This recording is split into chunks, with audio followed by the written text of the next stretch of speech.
The reason why the forest dies is because no one comes to the place which is once called a shrine in praise there.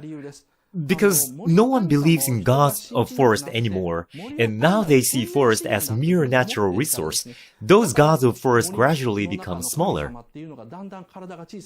Moro is 300 years old and Okoto is 500 years old. So the times when they were born are the times when rice farming and iron were introduced to Japan from China, and people stopped believing in such stories that there are gods in the forest. So perhaps neither Okoto nor Moro know accurately about the times when people were worshipping them as gods. I guess they have been told from their families what it was like in the past. So the wild boar gods, including Okoto, can no longer trust humans and decide to make it to Aomori, where the megalithic civilization that still worships the forest gods barely remain.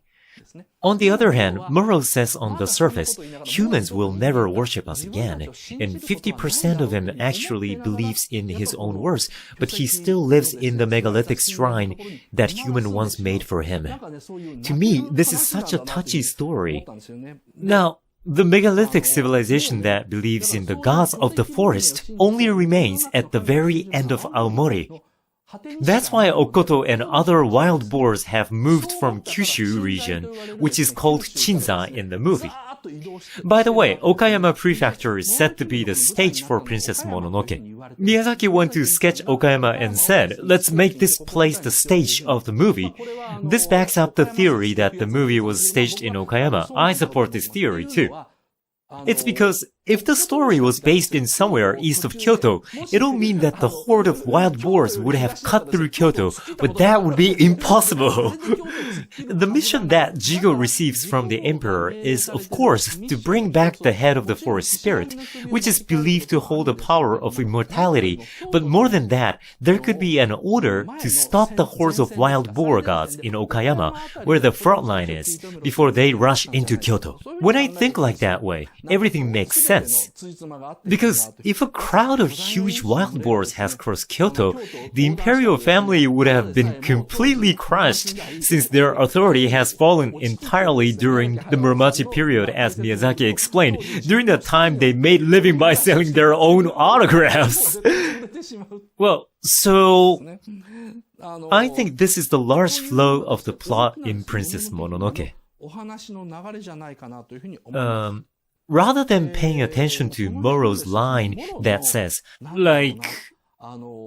I can't forgive human beings, we should look at the part that Moro saves a human baby, who she has no connection to, or can just bite her to death and raises her with care.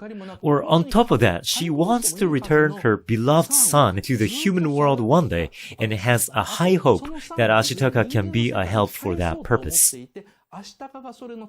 When Ashitaka is sleeping in the roost, suffering from the wounds, Moro is on top of the roof the whole time. When Ashitaka wakes up, Moro says to him, I was hoping you'd cry out in your sleep. Then I would have bitten your head off to silence you.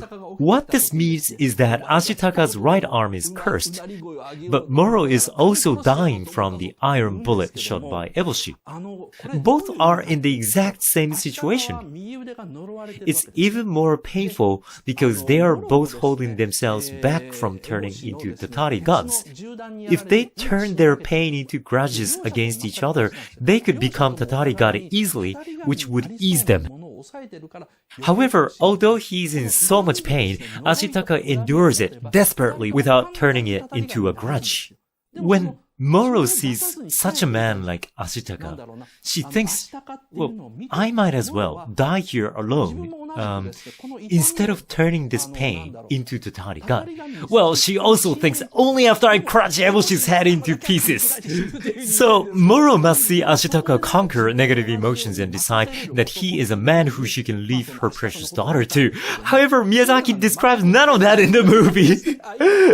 Instead, he makes Moro say all the scary lines, so she looks like a very scary old woman. However, the real role of Moro in the movie is so important as she observes various people objectively. That's why Akihiro Miwa was so happy hearing all the stories about Moro and said, "Wow, that's Moro?" And he was so happy, but he said, but you didn't write that in the script. And Miyazaki was like, "No, I didn't." And he sounded so happy. You can see all that in the documentary. Well, the first half ends around here, and in the second half, finally, I want to get to the heart of the story. Okay, time for the questionnaire. I think Princess Mononoke is deeper than everyone thinks. But, well, for those who are watching it without analyzing, it's totally normal that you don't understand its depth. People who only watch TV only follow spoken lines, but in this anime, no one, including Ashitaka, San, Eboshi, Moro, obviously, and even Jigo speaks their mind, which makes the movie's structure so complex.